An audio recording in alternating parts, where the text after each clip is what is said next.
अध्याय 2 श्लोक 22 भागवत गीता। वासांसि जीर्णानि यथा विहाय नवानि गृह्णाति नरोपराणि तथा शरीराणि विहानि जीर्णानि अन्यानि संयाति नवानि देहि। अनुवाद। जिस प्रकार से मनुष्य अपने पुराने वस्त्रों को त्याग कर नए वस्त्र धारण करते हैं, उसी प्रकार मृत्यु होने पर आत्मा पुराने तथा व्यर्थ शरीर को त्याग कर नया शरीर धारण करती है। व्याख्या।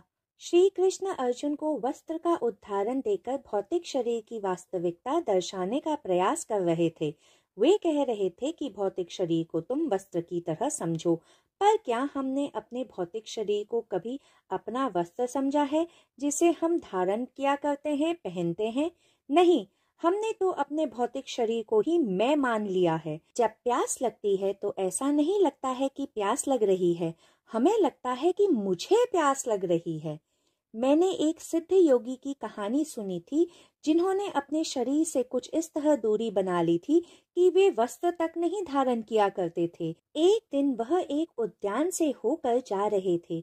संयोगवश उस उद्यान में वहां का राजा अपनी रानियों के साथ घूमने आया हुआ था। जब उसने एक निर्वस्त्र व्यक्ति को अपनी रानियों के सामने से जाते हुए देखा तो उसे बड़ा क्रोध आया। उसने कई बार आवाज दी, लेकिन वह सिद्ध योगी नहीं रुके। तो उसने अपने सैनिकों को आदेश दिया कि वे किसी भी प्रकार से उस व्यक्ति को पकड़कर उनके सामने उपस्थित करें। सैनिकों ने भी सिद्ध योगी को रोकने की बड़ी कोशिश करी, परंतु जब वे नहीं रुके तो उनमें से एक सैनिक ने तलवार उठाकर सिद्ध योगी के हाथ पर प्रहार कर दिया और उनका हाथ कटकर धरती पर गिर गया और धरती लहूलुहान हो गई। परंतु उनके मुंह से एक आह ना निकली और ना ही वे रुके। उनका यह संयम देख राजा को अपनी गलती का आभास हुआ और वे दौड़कर उनके पैरों पर गिरकर माफी मांगने लगे। ऐसा नहीं था कि उस सिद्ध योगी को अपने हाथ कटने का दर्द नहीं हुआ होगा, पर उन्होंने अपने शरीर से कुछ इस प्रकार दूरी बना ली थी कि उन्होंने अपने भौतिक शरीर के दर्द को भुगता ही नहीं। ऐसे सिद्ध योगी को हम निष्काया योगी कहते हैं। योगेश्वर श्री कृष्ण अर्जुन को कह रहे थे कि जैसे तू पुराने होने पर वस्त्रों को बदल देता है, वैसे ही भौतिक शरीर जब पुराना, बूढ़ा, रोगग्रस्त हो जाता है तो जीव आत्मा उसको बदल देती है। इसे हम मृत्यु कहते हैं।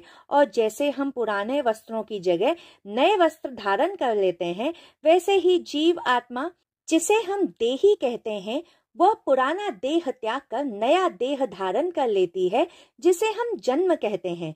परंतु जो योगेश्वर श्री कृष्ण कह रहे हैं, हमें वो सिर्फ उनके कहने से समझ में नहीं आएगा जब तक कि हम वे स्वयं अनुभव न कर लें।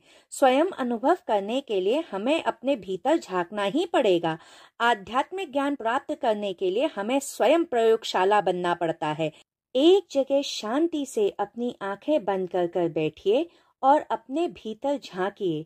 जो बैठा हुआ है वह हमारा भौतिक शरीर है और इसके अंदर उपस्थित एक जीव आत्मा भी है जो इस भौतिक शरीर से विभिन्न है।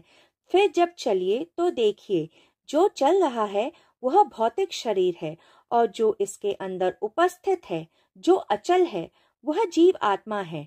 जब आप इस सत्य को स्वयं अनुभव करने लगते हैं, तभी आपको ज्ञात होता है कि योगेश्वर श्री कृष्ण इस श्लोक में अर्जुन को क्या समझाने की कोशिश कर रहे हैं।